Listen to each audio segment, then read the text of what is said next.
Hello everyone welcome English class. आज दशम श्रेणी a great son of India रो शेष पैराग्राफ पढ़ा पूर्व जदि चैनल को सब्सक्राइब करना सब्सक्राइब कर दियो एवं सांग मानकु शेयर मध्य कर दियो। पार्ट 1 रो शेष पैराग्राफ आरंभ करने पूर्व तुमने जदि पार्ट 1 एवं पार्ट 1 रो ए एवं बी वीडियो देखना हम तेबे से चैनल रो डिस्क्रिप्शन बॉक्स को जाई तुम निश्चिंत भाव में देखिपर। तेबे चलो आरंभ करवा a great son of India रो paragraph. The most obvious fact of life is its transience. सतरे जीवनर सबुठारु ग्रहणयोग्य सतकथा हेउची एहार अस्थायित्वता बा ट्रांसाइंस। यह केतेबेले भी संभव नुहे, यह सब बेले अस्थायित्व।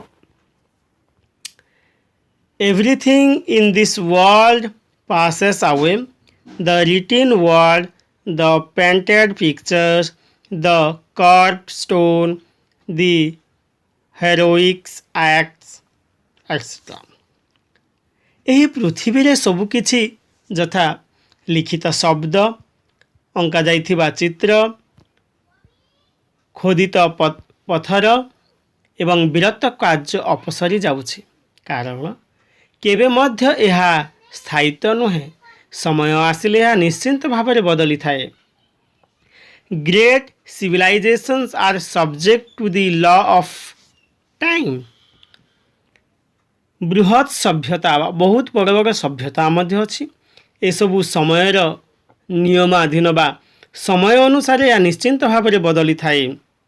आमे देखिचे विभिन्न इतिहास रे मध्य पड़िचे समय अनुसार सब धूलिसात हो जाइए एवं बदली जाइए। The earth on which we live may one day become unfit for human habitations as the sun ages and alters.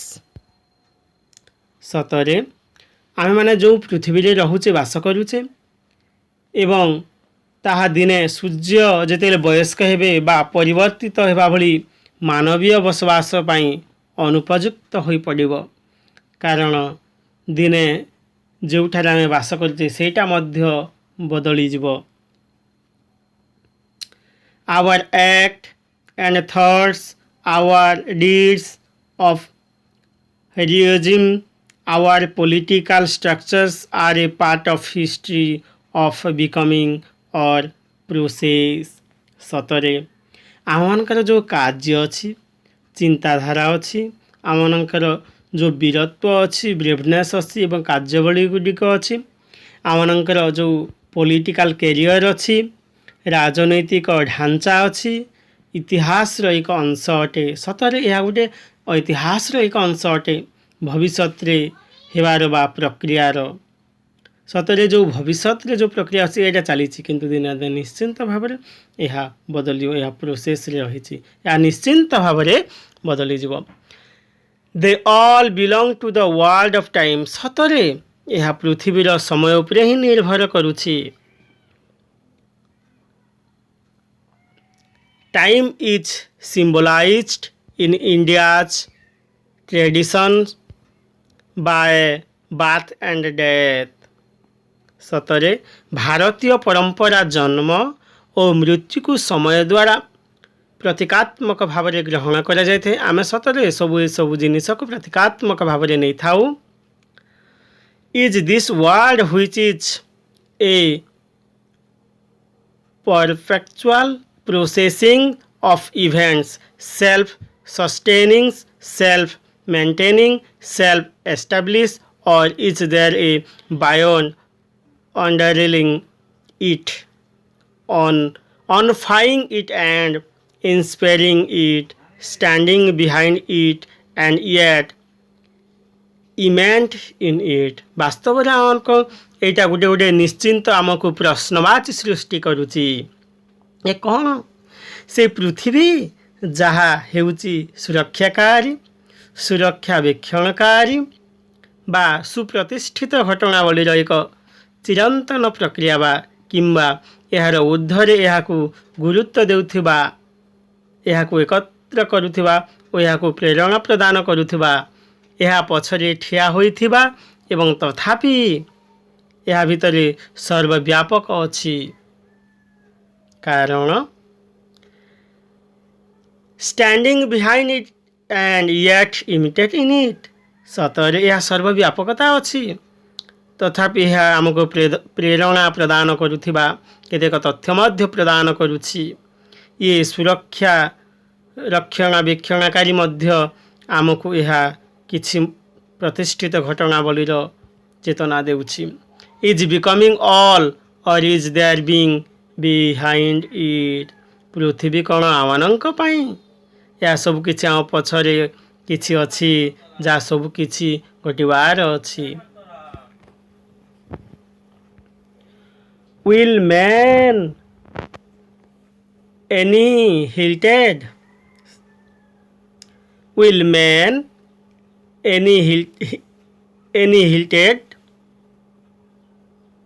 Sorry, will man annihilate nothingness or will nothingness annihilate him? सतरे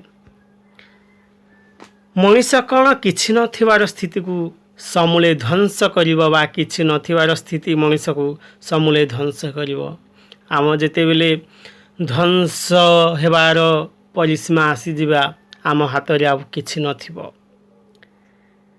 this very problem this dreads this anxiety that we have this feelings of the precariousness of the world bears witness to the world beyond सतरे यही समस्या यही भय यही व्याकुलता जहाँ सबू आम मानक ठारे रही पृथ्वीर विभिन्न अवस्थार यही अनुभूति जगत ये पूरी पृथ्वी जगत देखा जाउथिबा जगत बा आम जोटा अवास्तव जगत पाई साक्षी बहन करि थाए It is a longing for a life eternal in the midst of time because of the implicit awareness of the ultimate reality we have the sense of good forness